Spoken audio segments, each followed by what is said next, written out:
حضرات، آج کی یہ نشست جدید دعوت سینٹر حی سلامہ کے ذمہ داران کے تعاون سے منعقد کی گئی ہے۔ میں ایک بار پھر آپ کا اور خاص طور پر ان احباب کا جو جدہ سے باہر سے تشریف لائے ہیں، مکہ مکرمہ، طائف اور دوسرے شہروں سے تشریف لائے ہیں، ان کا استقبال کرتا ہوں، خوش آمدید کہتا ہوں۔ اللہ رب العالمین آپ کے آنے کو شرف قبولیت عطا فرمائے۔ آپ کے اس آنے پر اللہ رب العالمین اپنی رحمتوں کا نزول فرمائے۔ اللہ رب العالمین ہمارے اس اجتماع پر اپنی رحمتوں کا نزول فرمائے اور ہمیں اپنی جنت الفردوس میں جگہ عطا فرمائے، آمین یا رب العالمین۔ حضرات، اسلام کامل اور اکمل دین ہے جس کے اندر زندگی کی رمق آنے سے لے کر اس کے واپس لوٹنے کے احکام کا احاطہ اس دین نے کیا ہے، جسے ہم اسلام کے نام سے جانتے ہیں۔ اسلام نام ہے کتاب و سنت کا، جو ہمارے درمیان ہماری رہنمائی فرمانے کے لیے موجود ہے۔ ہمارا دین، ہمارے علماء کرام کا دین وہی ہے جو رسول اکرم صلی اللہ علیہ وسلم کا دین تھا، وہی ہے جو صحابہ کرام اور ائمہ اور محدثین عظام کا دین تھا۔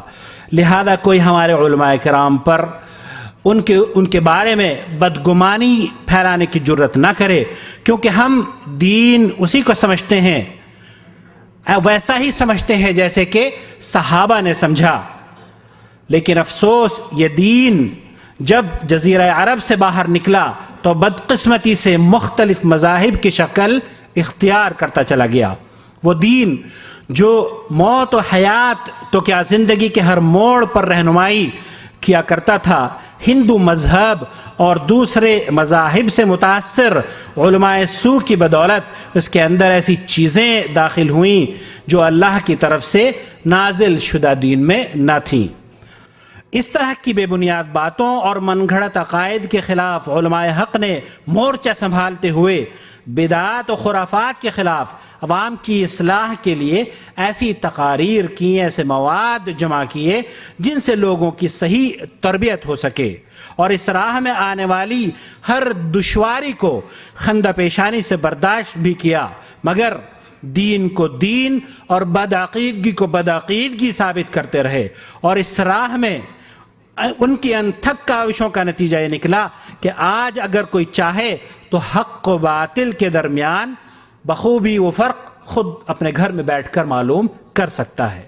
گزشتہ دنوں پاکستان کے کسی گاؤں میں ایک واقعہ ہوا، اسے میڈیا نے پوری دنیا میں نشر کیا اور بدعقیدگی کی حد ہو گئی کہ اس جھوٹی کہانی کو حقیقت پر مبنی سمجھ لیا گیا۔ ہمیں امید ہے کہ آج کی ہماری اس کاوش اس تقریر سے بھی گزشتہ تقاریر کی طرح عوام الناس کی اصلاح ہوگی اور لوگ اسے دیکھ کر بھی اللہ کے دین کی طرف لوٹیں گے، کیونکہ جو باتیں یہاں کہی جاتی ہیں وہ پوری ذمہ داری سے کہی جاتی ہیں، اور شیخ توصیف الرحمان کی ہمیشہ یہ کوشش رہتی ہے کہ ان کی باتیں سیڈیز میں دلائل اور براہین سے مزین ہوں۔ حضرات، اس جہان فانی سے حیات انسانی کا رشتہ جس وقت ختم ہو جاتا ہے، کیا انسان دوبارہ لوٹ کر اس دنیا میں آ سکتا ہے؟ آئے سنتے ہیں فضیلت شیخ توصیف الرحمان کو۔ فلیتفضل فضیلت شیخ توصیف الرحمان۔ نحمده نصلي على رسوله الكريم۔ اعوذ باللہ من الشیطان الرجیم، بسم اللہ الرحمن الرحیم۔ كل نفس ذائقة الموت، ہر ذی روح مخلوق نے موت کا ذائقہ چکھنا ہے۔ اس جہان کو چھوڑ کر آخرت کے سفر پہ روانہ ہونا ہے۔ اس موت سے کوئی نہیں بچ سکتا، اس موت سے کسی کو چھٹکارا نہیں مل سکتا۔ جو پیدا ہوا ہے وہ مرنے کے لیے پیدا ہوا ہے۔ اینما تکونوا، جہاں مرضی چھپ جاؤ، جہاں مرضی چلے جاؤ، جہاں مرضی پناہ لے لو، یدرککم الموت، موت تمہیں وہاں بھی آ کر گھیر لے گی۔ تم محلات میں بند ہو جاؤ، تم پہاڑوں میں چھپ جاؤ، تم دریاؤں میں چلے جاؤ، جنگلوں میں چلے جاؤ، موت سے کوئی نہیں بچ سکتا. موت نے اپنے شکار کو وہ کہیں پر بھی ہو آ کر لینا ہے. وَلِكُلِّ أُمَّةٍ أَجَلٌ، ہر گروہ کے لیے ایک خاص وقت ہے، ایک معیار مقرر ہے، میعاد مقرر ہے، وقت مقرر ہے. جب وہ وقت آ جاتا ہے نہ ایک لمحے کی تاخیر ہوتی ہے نہ ایک لمحے کی تقدیم ہوتی ہے. مَا تَسْبِقُ مِنْ أُمَّةٍ أَجَلَهَا وَمَا يَسْتَأْخِرُونَ، کوئی گروہ اپنی موت سے نہ آگے بڑھتا ہے نہ پیچھے رہتا ہے. جب موت کا وقت آ جائے، انسان چند لمحوں کی چھٹی چاہے، اجازت چاہے، اس کو نہیں مل سکتی. جو لمحہ اس کے لیے فکس ہے، اس لمحے اس کو اٹھا کر اس جہاں سے اگلے جہاں میں منتقل کر دیا جائے گا. مالک کا بیان سنیے، وَلَن يُؤَخِّرَ اللَّهُ نَفْسًا إِذَا جَاءَ أَجَلُهَا، جب کسی کا وقت آ جاتا ہے، لمحات پورے ہو جاتے ہیں، سانس پورے ہو جاتے ہیں، پھر اس کو ایک لمحے کی بھی اجازت نہیں دی جاتی. ان تمام آیات کو سن کر جو چیز ہمیں سمجھ آتی ہے وہ پہلی بات کہ موت برحق ہے، سب پر آنا ہے، کوئی بچ نہیں سکتا. دوسری بات، جب موت کا لمحہ آ جائے پھر تقدیم اور تاخیر نہیں ہوا کرتی، پھر موقع نہیں ملا کرتا. لیکن اس کے باوجود بہت سے کلمہ گو مسلمان ایسے بھی ہیں جو یہ عقیدہ رکھتے ہیں کہ انبیاء علیہم السلام، اولیاء اللہ، ان پر موت نہیں آتی، یہ زندہ ہیں، بس ایک لمحے کے لیے پردہ کرتے ہیں اور پردہ کرنے کے بعد ان کو پھر ویسی ہی زندگی مل جاتی ہے جیسی ان کو اس سے پہلے موت ملی تھی. فتاوی رضویہ صفحہ 610 جلد نمبر 1 پر احمد رضا خان صاحب بریلوی لکھتے ہیں، انبیاء ان پر ایک آن ایک لمحے کے لیے موت آتی ہے، اس کے بعد روحانی جسمانی لحاظ سے ان کو حقیقی زندگی اور ابدی زندگی حاصل ہو جاتی ہے. احمد رضا خان صاحب بریلوی اپنی دوسری کتاب ملفوظات احمد رضا، یہ ہمارے ہاتھ کے اندر یہ کتاب موجود ہے، اس کے صفحہ 249 پر لکھتے ہیں، انبیاء کرام کی حیات حقیقی، حسی، دنیاوی ہے. ان پر تصدیق وعدہ الہی کے لیے ایک آن کے لیے موت آئی، پھر فوراً ہی ان کو ویسی ہی دنیاوی زندگی مل گئی. اس حیات پر وہی دنیا کے احکام لاگو ہوتے ہیں. ان کا ترکہ بانٹا نہ جائے گا، ان کی ازواج کو نکاح حرام، ازواج مطہرات پر عدت نہیں، وہ اپنی قبروں میں کھاتے پیتے ہیں، نماز پڑھتے ہیں.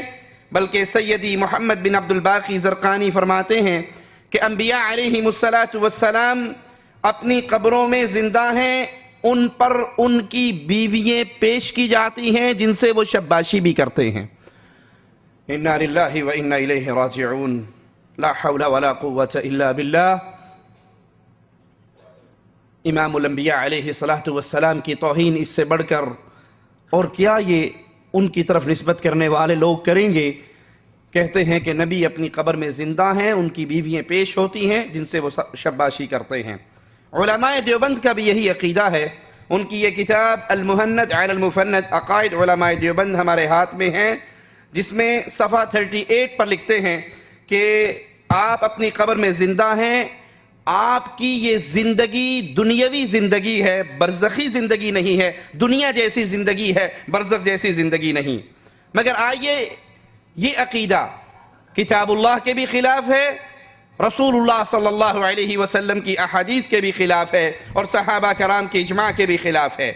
بلکہ جس طرح موت تمام انسانیت پر، تمام مخلوقات پر آتی ہے، اسی طرح موت اللہ کے انبیاء پر بھی آئی، اور موت سے کسی مخلوق کو چھٹکارا نہیں ہے، کسی کو استثناء نہیں ہے، کوئی اس سے بچ نہیں سکتا. کل من علیہا فان، اس دھرتی پہ جو کچھ بھی ہے، جو پیدا ہوا ہے وہ مرنے کے لیے پیدا ہوا ہے. زمین پہ جو ہے سب نے فنا ہو جانا ہے. وَيَبْقَى وَجْهُ رَبِّكَ ذُو الْجَلَالِ وَالْإِكْرَامِ، صرف تیرے رب کی ذات عظمت والی، عزت والی ہے، وہ باقی رہنے والی ہے، باقی سب کے لیے موت ہے. امام الانبیاء علیہ السلام کے بارے میں قرآن حکیم کی آیت کو سنیے، وَمَا مُحَمَّدٌ إِلَّا رَسُولٌ قَدْ خَلَتْ مِن قَبْلِهِ الرُّسُلُ أَفَإِن مَّاتَ أَوْ قُتِلَ انقلبتم عَلَىٰ أَعْقَابِكُمْ. محمد صلی اللہ علیہ وسلم تو اللہ کے رسول ہیں، ان سے پہلے بہت سے رسول ہو گزرے، اگر یہ فوت ہو جائیں، أَفَإِن مَاتَ، اگر یہ فوت ہو جائیں یا یہ شہید کر دیے جائیں تو کیا تم اسلام سے اپنے ایڑیوں کے بل پھر جاؤ گے؟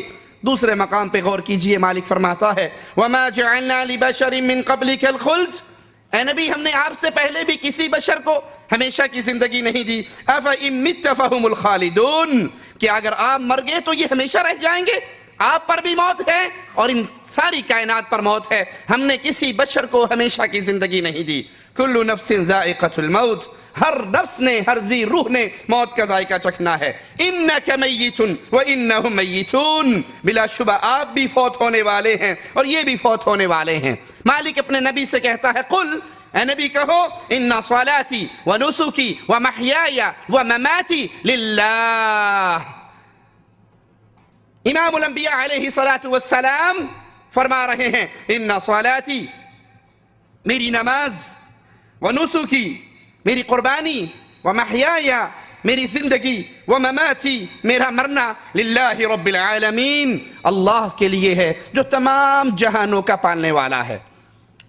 نبی پر بھی موت آنی، یہ عام عقیدہ مشہور ہو چکا ہے انڈیا پاکستان میں کہ جو شخص یہ کہے کہ نبی پر موت آئی یا آپ فوت ہوئے، یہ گستاخ ہے، یہ واجب القتل ہے، اس پر توہین رسالت کا فوراً پرچہ ہونا چاہیے۔ قرآن حکیم کی یہ آیات ہمیں بول بول کر بتا رہی ہے کہ نبی صلی اللہ علیہ وسلم پر موت آئی اور باقی کائنات نے بھی مرنا ہے۔ بالآخر وہ آخری گھڑیاں آ گئیں۔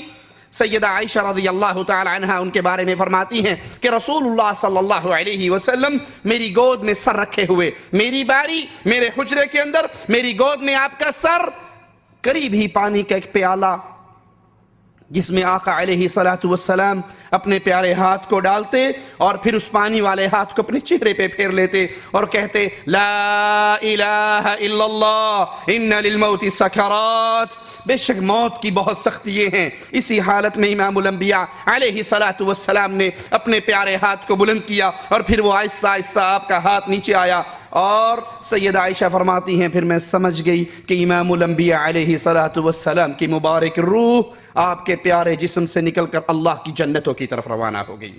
سیدنا ابو بکر رضی اللہ عنہ وارضا، ان کو یہ خبر ملتی ہے، امام الانبیاء کے حجرے میں آتے ہیں، اپنی بیٹی کے حجرے میں آتے ہیں، آقا علیہ السلام کے پیارے چہرے سے چادر اتارتے ہیں، آپ کے ماتھے کو چومتے ہیں، وا نبیہ وا صفیہ وا خلیلہ، یہ آوازیں لگاتے ہیں، پیارے نبی، پیارے دوست، پیارے خلیل، اور پھر کہتے ہیں اللہ کے نبی آپ کی زندگی بھی مبارک تھی، آپ کی موت بھی مبارک ہے، اللہ نے جو موت آپ کی قسمت میں لکھی تھی وہ آپ کو آ چکی ہے، اللہ آپ پر دو موتیں کبھی جمع نہیں کرے۔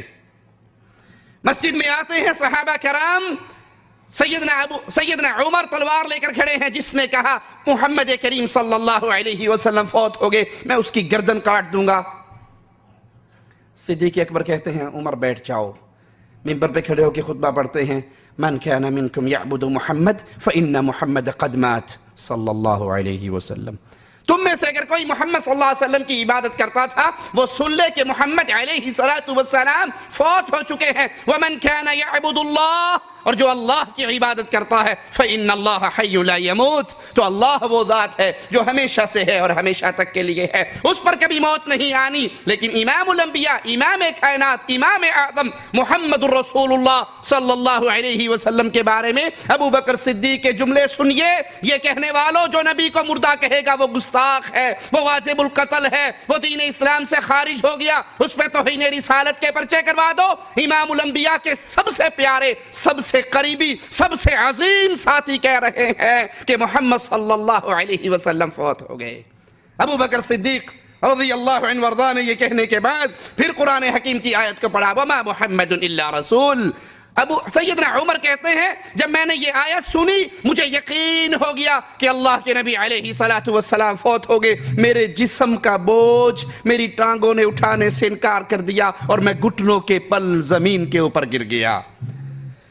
امام الانبیاء علیہ السلام اپنی رب کی جنتوں کے مہمان، صحیح بخاری کے اندر آپ علیہ السلام کا ایک طویل خواب ہے جس میں اللہ کے رسول علیہ السلام کو دو فرشتے مختلف مقامات پر لے کر جاتے ہیں، اور پھر آپ علیہ الصلوۃ والسلام آخر میں کہتے ہیں آج تم نے مجھے بہت جگہ پر سیر کروائی، بہت چیزیں دکھائی، ذرا مجھے اس کی تفصیل بھی بتاؤ۔ تو انہوں نے کہا کہ یہ جو پہلا جگہ آپ نے دیکھی یہ عام مسلمانوں کے رہنے کی جنت ہے، یہ دوسری جگہ جو دیکھی یہ شہیدوں کا گھر ہے، میں جبرائیل ہوں، یہ میکائیل ہے، آپ اپنا سر تو اٹھائیں۔ امام الانبیاء علیہ الصلوۃ والسلام نے اپنے مبارک سر کو اوپر کیا تو آپ کو ایک بادل کی طرح کی کوئی چیز نظر آئی، کہا اے امام الانبیاء علیہ الصلوۃ والسلام یہ آپ کا مقام ہے۔ رسول اللہ صلی اللہ علیہ وسلم نے فرمایا مجھے چھوڑ دو، میں اپنے مقام میں چلا جاؤں۔ تو انہوں نے کہا نہیں، ابھی دنیا میں آپ کی زندگی کا کچھ عرصہ باقی ہے جس کو گزارنے کے بعد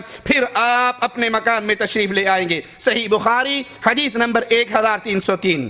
جب انسان مر جاتا ہے مرنے کے بعد وہ اگلے جہان میں چلا جاتا ہے۔ امام الانبیاء نے فرمایا مجھے چھوڑ دو، میں اپنے مکان میں چلا جاؤں۔ کہا نہیں، ابھی دنیا کی کچھ زندگی آپ کی باقی ہے جس کو گزارنے کے بعد پھر آپ اپنی اس جنت میں اور اپنے مقام میں آ جائیں گے۔ جو مر کے اس دنیا کو چھوڑ کے چلے جائیں وہ واپس اس دنیا میں دوبارہ، بلانے والے تو بہت شور کرتے ہیں، سنا ہے ہر عاشق کے گھر تشریف لاتے ہو، ہمارے گھر میں بھی ہو جائے چراغاں یا رسول اللہ صلی اللہ علیہ وسلم۔ لیکن قرآن حکیم ہمیں کیا تعلیم دیتا ہے، غور کیجئے، وَحَرَامٌ عَلَىٰ قَرْيَةٍ أَهْلَكْنَاهَا أَنَّهُمْ لَا يَرْجِعُونَ، جس بستی کو ہم نے ہلاک کر دیا یعنی جن پر موت آ گئی، اس پر لازم ہے کہ وہاں کے لوگ پلٹ کر نہیں آئیں گے۔ جو یہاں سے چلے گئے وہ واپس، یہ جو مولوی پٹی پڑھاتے ہیں نا، جمعرات کو دروازہ کھٹکتا ہے، پوچھتے ہیں کون؟ وہ کہتے ہیں روحیں آتی ہیں جمعرات کو اور پوچھتی ہیں کیا پکایا ہے۔ اگر جواب ملے ماشاءاللہ حلوہ بھی ہے، مرغا بھی ہے، بکرا بھی ہے، رانے بھی بھونی بھی ہے، کہتے ہیں مبارک ہو مبارک ہو، آپ نے ہمارا بڑا اہتمام کیا۔ اور اگر جواب ملے کیا پکایا، مسور دی دال پکی، کہتے ہیں پھر وہ تھوڑا ساڑھے واسطے دال ہی رہ گئی سی۔ یہ جھوٹ بولتے ہیں، کیوں؟ یہ کہانی ہے، یہ قصے یہ کیوں کھڑے ہوئے؟ کیونکہ جو کچھ پکتا ہے وہ پبلک کو تو نہیں ملتا نا، وہ سارا پیک ہو کے مولوی کے ساتھ جاتا ہے۔ اسی لیے وہ کہتا ہے کہ دال مسور والی پر روحیں لعنت کرتی ہیں اور بکرے مرغے حلوے چھترے والوں پر دعائیں دے کر جاتی ہیں۔ لیکن قرآن کیا کہتا ہے، جس کو موت آ گئی، جس نے موت کے بعد اس جہان کو چھوڑا، وہ واپس اس جہان میں نہیں آیا کرتی۔ أَلَمْ يَرَوْا كَمْ أَهْلَكْنَا قَبْلَهُمْ مِنَ الْقُرُونِ أَنَّهُمْ إِلَيْهِمْ لَا يَرْجِعُونَ، کیا انہوں نے نہیں دیکھا کہ ان سے پہلے بہت سی قوموں کو ہم نے غارت کیا، وہ ان کی طرف لوٹ کر نہیں آئیں گے۔ جو فوت ہو کے اس جہان سے چلے گئے وہ اللہ کی جنت میں مہمان ہیں یا عذاب والے معاملے میں ہے، دونوں صورتوں میں ان کے لیے واپس دنیا پر واپسی نہیں ہے۔ حتیٰ کہ شہید، اس کو بھی دنیا میں واپس آنے کی اجازت نہیں ملتی۔ قرآن حکیم کی آیات پہ غور کیجئے، ایک شہید جو اپنے نبیوں کی مدد کے لیے دوڑتا ہوا آتا ہے اور پھر آواز لگاتا ہے انی آمنت بربکم فاسمعون، میری سنو، میں تو سچے دل سے تم سب کے رب پر ایمان لا چکا ہوں، میں مسلمان ہو چکا ہوں، میں ایمان لا چکا ہوں۔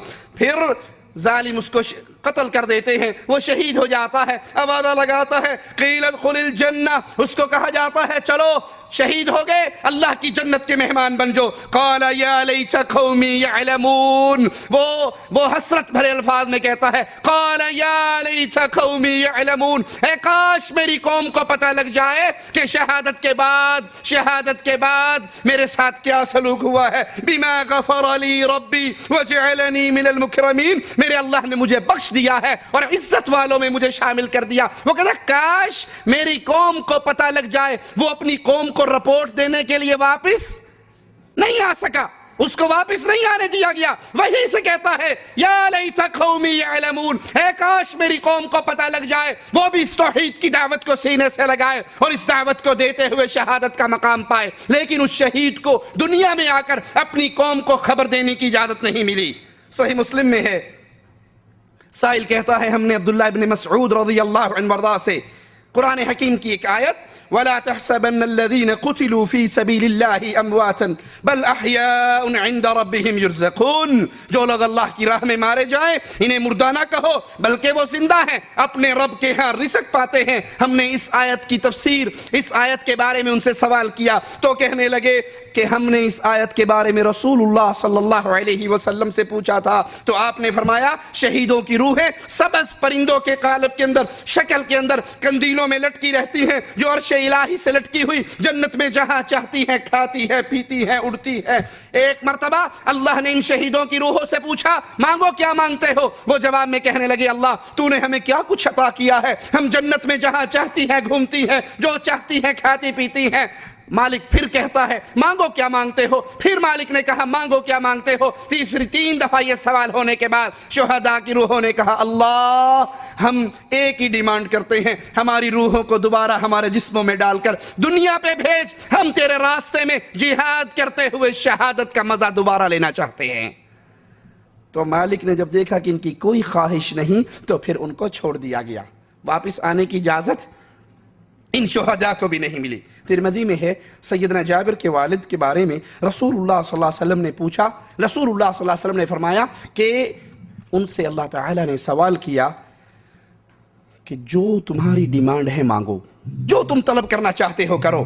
تو کہنے لگے اے اللہ میری طلب، میری ڈیمانڈ، میری خواہش یہ ہے کہ مجھے پھر زندہ کر، مجھے پھر دنیا میں بھیج، مجھے پھر زندہ کر، میں تیرے رستے میں دوسری بار قتل ہونا چاہتا ہوں، دوسری بار میں تیرے رستے میں اس دنیا سے جانا چاہتا ہوں، مجھے پھر دنیا کے اندر واپس لوٹا، میری روح کو واپس لوٹا۔ تو مالک نے فرمایا قد سبق منی انہم لا یرجعون، یہ تو میرا فیصلہ ہے، یہ قول سبقت لے گیا ہے کہ وہ دوبارہ دنیا میں نہیں آئیں گے۔ شہداء اللہ سے ڈیمانڈ کر رہے ہیں، شہداء اللہ سے سوال کر رہے ہیں ہمیں دنیا پہ بھیج، ہم دنیا پہ جا کے دوبارہ شہید ہونا چاہتے۔ تو مالک نے فرمایا یہ تو میرا فیصلہ ہے، جو یہاں پر آ جائے وہ واپس نہیں جایا کرتا۔ ابو داؤد میں ہے جب مومن بندے کو سوال و جواب کے بعد اسے جہنم کا گھر دکھایا جاتا ہے اور کہا جاتا ہے اللہ نے تجھے معاف کیا، تیرے اس گھر کو کینسل کر کے یہ تیرا جنت کا گھر ہے، تجھے یہ عطا کر دیا، اگر تو اس ایمان کے راستے پہ نہ چلتا جہنم کے گھر میں آتا، ایمان کے راستے پہ چلا، اللہ نے رحمت کی،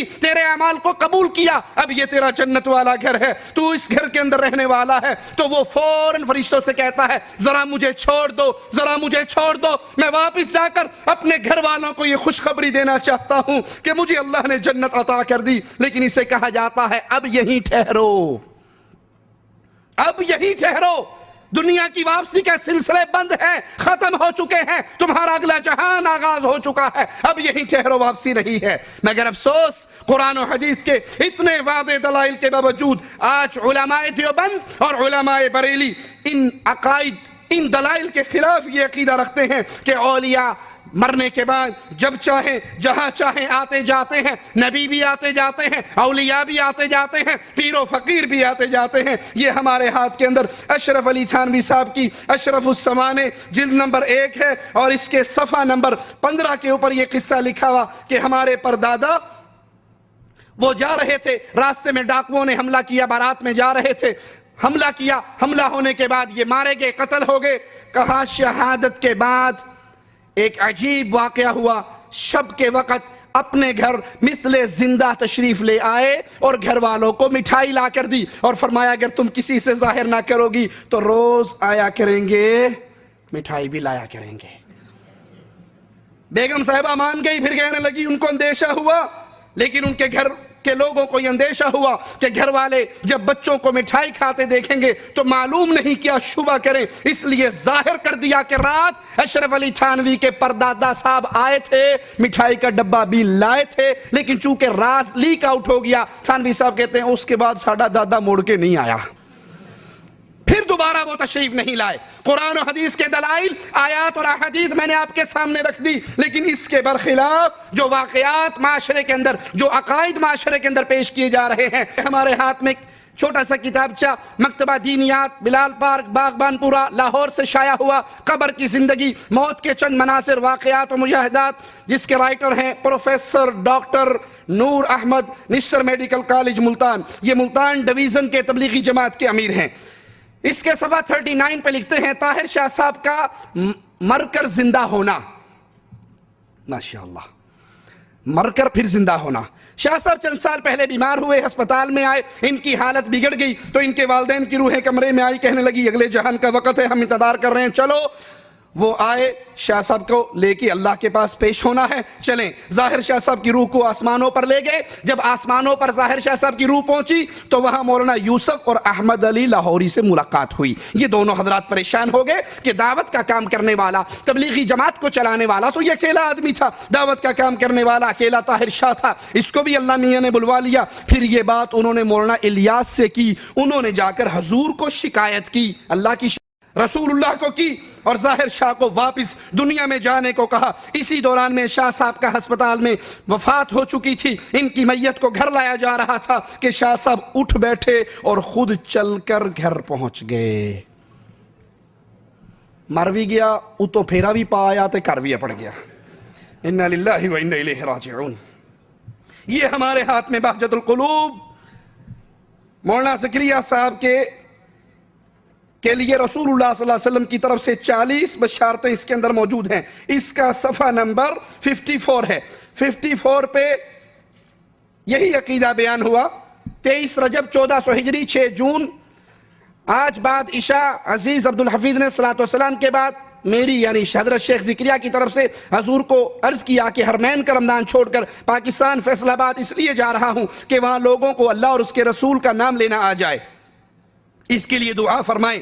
حضور نے فرمایا اس سے بڑھ کر کون سا کام ہو سکتا ہے. پھر فرمایا حرمین کا ثواب تو انشاءاللہ کہیں نہیں گیا, وہ تو پکا کنفرم ہے. پھر بہت دیر تک دعا فرماتے رہے. اس کے بعد بہت وقار سے فرمایا کہ ہمیں تو فیصل آباد کا خود بھی بڑا اہتمام ہے, انشاءاللہ تعالی میں بھی اپنے عصا کے ساتھ وہاں موجود رہوں گا. رسول اللہ صلی اللہ علیہ وسلم فرما رہے ہیں مولانا زکریا صاحب کو آپ فیصل آباد تشریف لے جاؤ, فکر نہ کرو, میں بھی اپنے عصا کے ساتھ فیصل آباد میں آؤں گا تمہارے تبلیغی اجتماع کے اندر, اور اپنے عصا کے ساتھ وہاں پر موجود رہوں گا.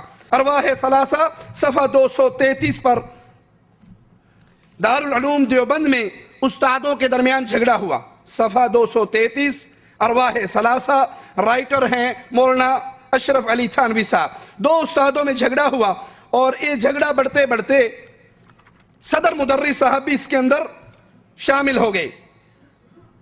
مولانا محمود الحسن گو اصل جھگڑے میں شریک نہ تھے, لیکن انہیں اس قسم کے امور سے دلچسپی تھی, مگر صورتحال ایسی پیش آئی کہ مولانا بھی بجائے غیر جانبدار رہنے کے ایک جانب جھک گئے. یہ واقعہ طول پکڑ گیا. ایک دن صبح سویرے مولانا رفیع الدین نے محمود الحسن کو اپنے حجرے میں جو دارالعلوم دیوبند میں ہے بلایا.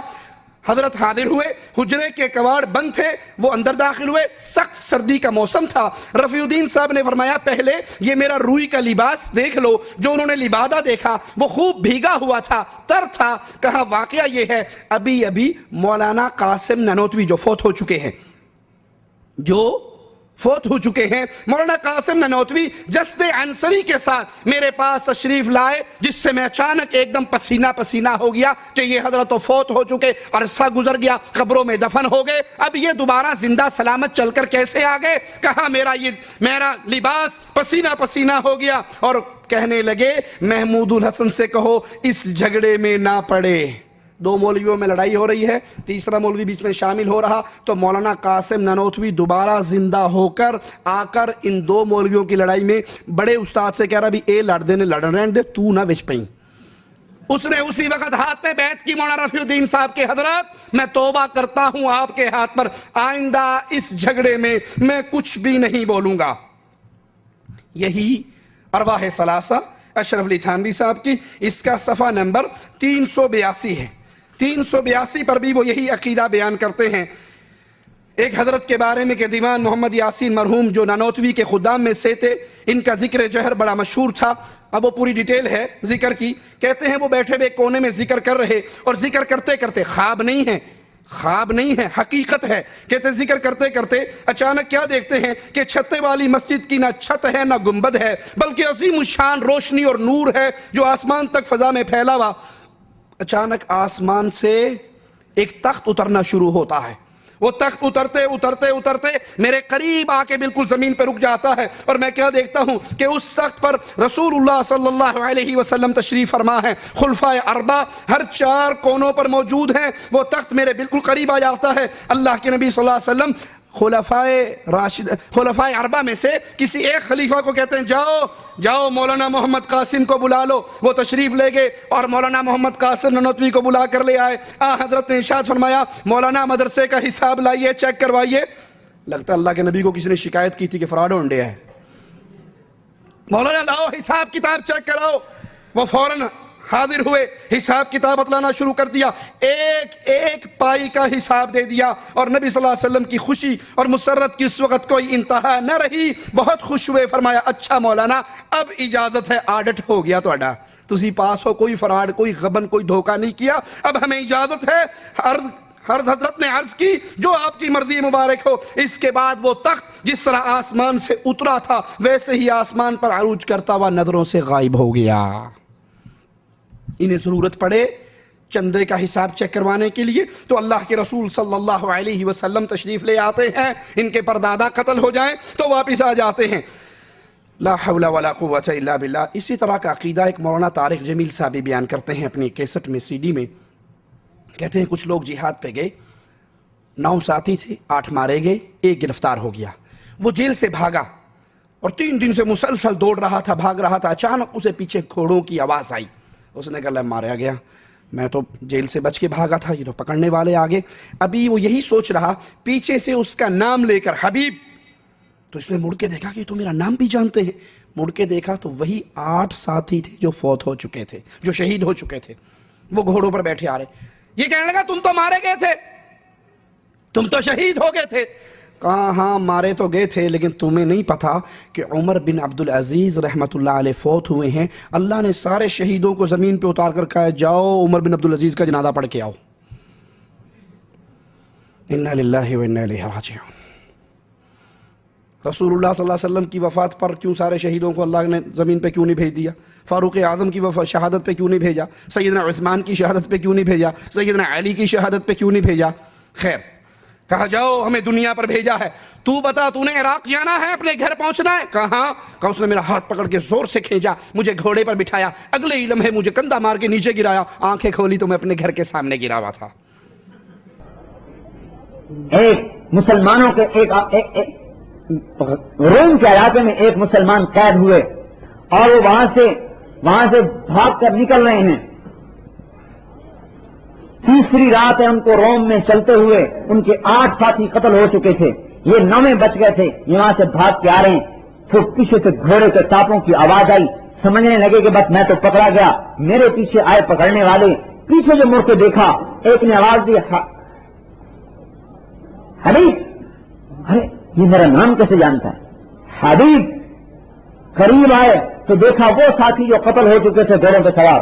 ارے اولیس قد قتلتم، ارے تم تو سارے قتل ہو گئے تھے۔